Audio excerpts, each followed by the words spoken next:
less attractive to future investors who might be looking for work, right? So now future investors are pulling out, like, hey, I don't want to invest in that nation anymore because that nation's getting weak, right? This is why power is so meaningful. It's really, for me, the only thing that has any meaning in the world is power, because the idea, nobody wants to be with the weak guy. I don't want to invest with the weak guys. Those guys are weak. Let's not invest with them. Let's invest over here, right? These guys are weak. That's not good for our money, right? You don't want to be weak. You don't want to be perceived as being weak, right? So this is a consequence of government disinvestment, which increases overall unemployment and also increases the likelihood that the educational opportunities will further decline, and hence increasing levels of violence and such, right? So number 4, now we have a growing governmental distrust within the population, right? Growing distrust of the government. Quote, society begins to distrust law as it becomes obvious that the law has been used to protect the investment of hot money investors. Once John and Jane Doe in middle class recognize that the institution has been built to facilitate hot money investment at the expense of everybody else, that's where class revolt begins to take hold, right? When I have to really seriously contemplate, how am I going to get the next dollar to feed my kids, to feed my wife, to pay my light bill? It's one thing when, just John Doe is thinking like that. It's another thing when, 150,000 John Does experience the same thing. It just takes one radical leader to sort of solidify their grievances against the government, and you're going to have an enormous anti-government movement. And that can only develop in one thing: the potential to ultimately usurp the power of the government. And the government is going to do what it has to do, because it's going to be a minority of people relative to the total population of whatever government you might be talking about that are attempting to usurp the power of the government. And in its worst case scenario, you're looking at martial law, you're looking at domestic terrorism, domestic violence. All of this comes, it doesn't seem that it would come as a consequence of sort of hot money investment and the erosion of the social fabric, but it follows necessarily, right? Very, very, very, very important points. Obviously, human rights violations all the way throughout. 4b, distrust, quote, distrust in the law and government expands to a generalized social distress, right?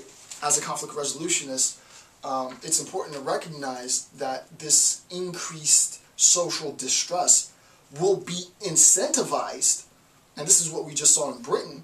There's an incentive to being destructive. Man, the government doesn't care about me anyway. And now I understand. I'm not saying that this was the reason for the London riots. I'm just saying hypothetically, right? Government doesn't care about me anyway, right? Everybody's starving. Everybody's suffering all over the world. If there's an opportunity and somebody else is looting, I didn't break the window, I didn't open the door, but the door's open and the TV's there and everybody's taking TVs and everybody's looting, why wouldn't I loot? It's to my advantage to loot. I would be an idiot not to loot, so I'm going to loot. And then I'm going to take that TV and put it on eBay and make some money, or sell it, or flip it, or just sit in my house and just watch a free TV, right? If they're going to get over on me, then we're going to get over on them. And that's the mentality. And the more the mentality is perceived that the government is exploiting the people, is the more that mentality fosters an ideology of sort of the exploitation of the rule of order. And once you get that, in its worst case scenario, it degrades into sort of socially justified anarchy. And I don't mean anarchy in the philosophical sense. I mean anarchy is like sort of vigilantism, survival of the fittest, the strongest survive type stuff. And if you're really not built for that type of lifestyle, you're going to get gobbled up, right? You're going to get gobbled up, right? So it becomes, now granted, this is a doomsday scenario, right? This is a doomsday scenario. I probably should have done the pessimistic one first and then ended on a good note, rather than do the optimistic one first and end on such a gloomy note. But number 5, lastly, international investors will return to the debilitated workforce. And the question is, why would they return? Why would international investors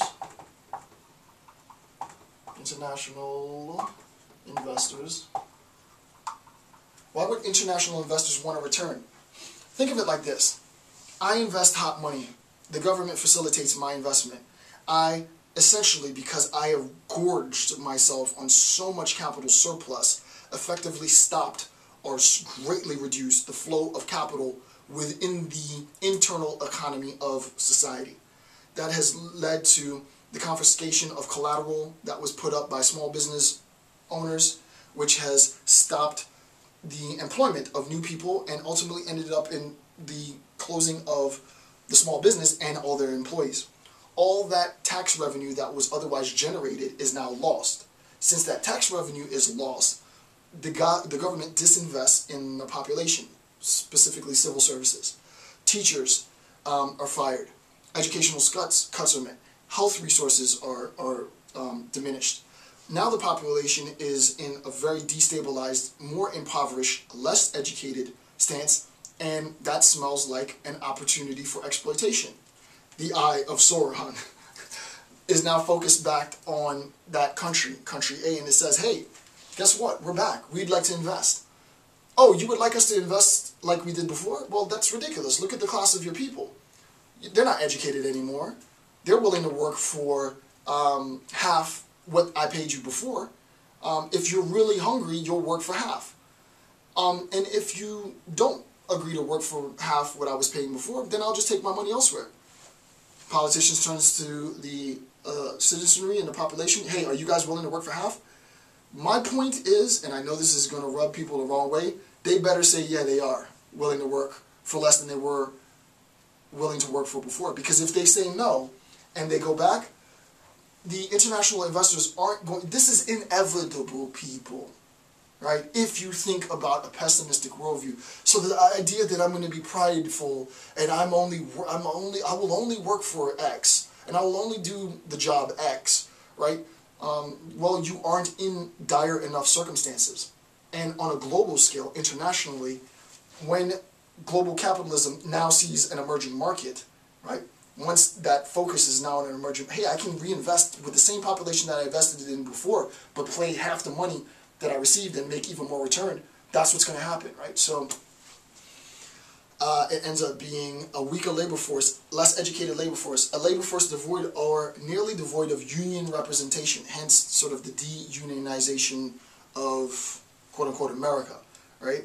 Quote, as the world mobilizes, no positive transformation of the human rights situation, ordinary people will occur without a social movement for those rights, right? So what ends up happening is the disinvestment of government leads to increasing educational problems, systemic sort of, the systemic, what's the word, like the dumb down of the population.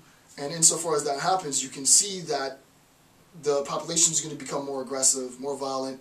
The government is going to have to resort to not necessarily an authoritarian regime, but the government's going to have to protect itself and other people, right? As a quickly expanding minority of populations domestically become increasingly hostile and violent, until the point at which it's going to hit a head. And there's going to be internal systemic war between the government and sort of anti-government factions. It's inevitable. It is inevitable. It is undeniable. It is absolutely the logical progression if you follow a pessimistic worldview of capitalism. How do you prevent that? By increasing businesses to invest into society, especially within the developing world, over the long haul. Listen, stay for a while, right? Set roots in this community, because globally it does better than sort of the quick hot money investment. But global capitalism is going to do what it does best, and if algorithmic investment is the latest trend and that's where the money is going to be made, that's how it's going to unfold. The consequences will be the increase of exceedingly radicalized sort of militia sub-factions within domestic populations throughout all of the different social structures and political structures throughout the globe. And it's going to be an exceedingly more sort of government versus John and Jane Doe. That's just how it's going to unfold, right? So with that, I want to thank you for taking the time to watch my videos. Hopefully you have a better understanding of some of the the pros for global capitalism, which I like better than the cons. Some of the disadvantages, which I like less. They're a lot more violent, a lot more dystopic, but hopefully it's not so polemic and there's a good sort of middle road in our future. So with that, I want to thank you for watching my video. I'm Dr. Jason J. Campbell. Have a good day.